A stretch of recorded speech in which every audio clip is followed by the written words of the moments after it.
pile of bricks and say, give me the gold. They're not going to do it. So it's not redeemable. They're not going to make a market.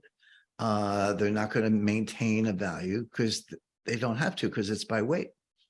They just get to sit back and piggyback on the dollar gold system and let the dollar do all the dirty work, with one twist.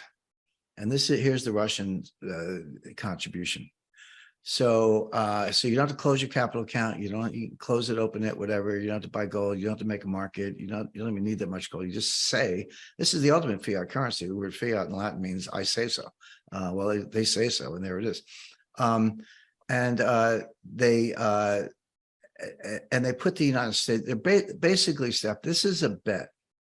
This is a bet that the dollar is going to collapse against gold over time. I think that's a very good bet. This is not a 3-month forecast. I'm not saying gold is going to go up or down the next week. Who knows? But over time, now we're into what? Debt to GDP ratios, kind of stuff you look at all the time.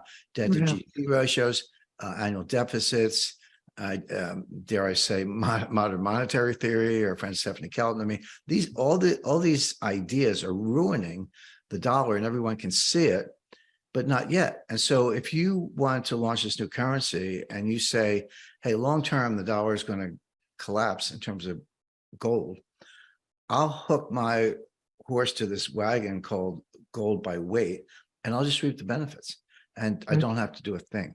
And so if you see, and the issue, the downside that one would normally envision, which is if you foresee the dollar collapsing relative to gold and the currency therefore appreciating, there's a threshold of pain normally where they say, what, we don't want it that strong. But if they're trading within their own block, it doesn't become, it sort of negates that entire problem, doesn't it? Exactly. They're trading within their own block. Who knows if others join? Probably will, but they don't have to.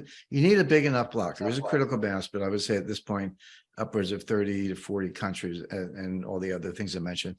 That's a big enough block. You're defining it by weight. So the market goes where the dollar gold market goes where it goes, but you don't really have to worry about it because you're anchored to weight. But here's the twist I like. So let's say, and this is how it's going to play out. Now you're the United States. You're like, looks like I've been painted into a corner. What can I do? Well, one of the things you could do, I've told the Treasury this for years, they don't listen. I mean, they invite me in, but they don't listen. One of the things you could do is buy gold. But what happens when the United States buys gold? The dollar price of gold goes up, and the brick gets stronger and the dollar gets weaker. Checkmate. In other words, the US is now in a box where you can't even get out of it by buying gold, because you're going to weaken your own currency relative to gold in the process, and the bricks are just going to sit there and not lift a finger. So it's genius. I got to credit the Russians. I'm not saying the Chinese couldn't think of something like this, but this has got Russia's fingerprints all over it. And getting back to something you mentioned earlier, Steph. Okay. People have been talking about this for 20 years, the Great Reset, the end of the dollar, or the collapse of the dollar, gold to the moon, et cetera. And it's never played out. And the reason are some of the ones we mentioned, which is the dollar has these huge embedded advantages in the form of its reserve currency status, not because everyone loves the dollar or they even love the United States, but because we have the only bond market big enough to absorb global savings. The U.S. Treasury market is huge. It is liquid, but it's got a whole infrastructure. Primary dealers that bid at auction, when issued trading, settlement, clearance, futures hedging, options hedging, depository trust corporation, settlement, on and on and on. It's got this huge infrastructure of laws, rules, and regulations that they've been building for a long time. I would say 37 years since Alexander Hamilton. But above all, it has the rule of law that people just trust it. Don't have to like the dollar, don't have to like the United States, but you trust the market. The U.S., in response to the war in Ukraine, broke the trust. They froze the U.S. Treasury assets of the Central Bank of Russia. unprecedented. And I'm a sanctions expert. I work for the intelligence community. It was part of what I did was, look at sanctions and CFIUS and a lot else. And as far as I'm concerned, and I know that our BRICS friends agree, that's a default. Maybe S&P would call it a selective default, but Russia made the money. They bought the treasuries. They're entitled to principal and interest. And we're saying, no, you can't have the principal and interest. We're not paying you. Well, that's a default. I don't care how Janet Yellen wants to dress it up. And it was a shock, but worse than that, everyone else in the world was watching. Saudi Arabia, India, Brazil, Malaysia, and they're saying, and Turkey and others, and they're saying to themselves, gee, what if the United States doesn't like what I did? What if they don't like my policy? What if there's a war in my neighborhood and they're not in favor of it? Are they going to freeze my treasuries? Well, until a year ago, you would say, well, of course not. They would never do that. Well, they did in the case of Russia, and they will potentially in the case of these other countries. So that was the catalyst. The idea of getting out from under the dollar, yeah, it's been around a long time. The feasibility of that was limited, capped really by the absence of a bond market big enough to absorb global savings. But now the countries are saying, well, what good is it to have my savings in treasuries if you're just going to steal them? So I'm not saying BRICS are wonderful all out of the gate, but at least it's not dollars. At least it's not maintained on a digital ledger at the U.S. Treasury, and at least you can't steal it. And so that was the catalyst that drove this thing from a 17-year project to, hey, warp speed, let's get it done. How do we do it? And there we are.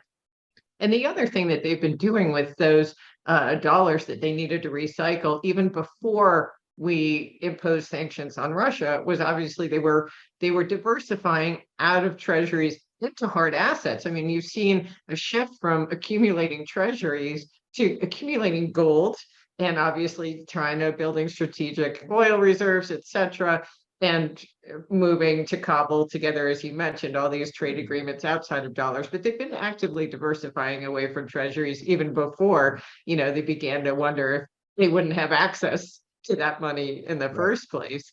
Right. But the gold thing, I think, is interesting because they have been accumulating gold in pretty aggressive fashion. I think it's interesting that you draw this distinction between currency that references gold and a currency that's redeemable in gold, because a lot of the headlines that you read suggest this is a gold-backed currency, which I guess is, clearly something you would disagree with. And you have, do you believe that when they make this announcement on August 22nd or 23rd, they'll make clear that this is a reference and they'll come out with the actual weight, the gold weight, and lay it all out? Right. A great question.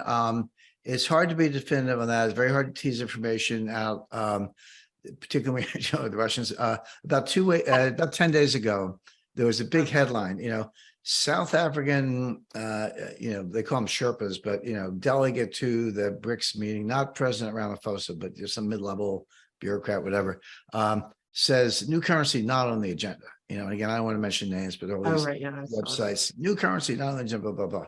Well, I'm sorry. Sergei Lavrov said it is.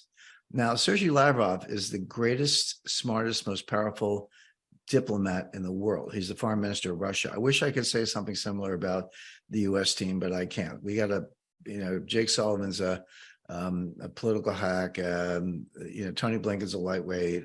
Victoria Nuland's a bloodthirsty warmonger. We just have, she's got like an undergraduate degree.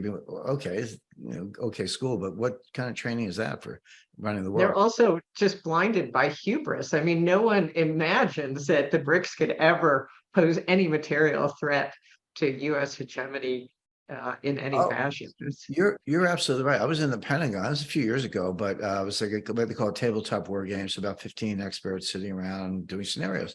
And I was sitting one seat away from a guy. He was a U.S. Treasury financial delegate to Asia, so kind of ambassador at large for the dollar. And his name was David Dollar, so it's kind of a nice twist. But so I said, and I always tell people, I'm in the Pentagon. I tell them what I'm telling you and your audience. I don't, it's the best analysis I have to offer, although we're a lot further along today. And I said, and this is back when the Iranian sanctions were a big deal. This is before Ukraine and before Russia. I said, you know, this stuff works to an extent. It's not perfect, but it does work. And we did drive around to the bargaining table for the JCPOA in 2000.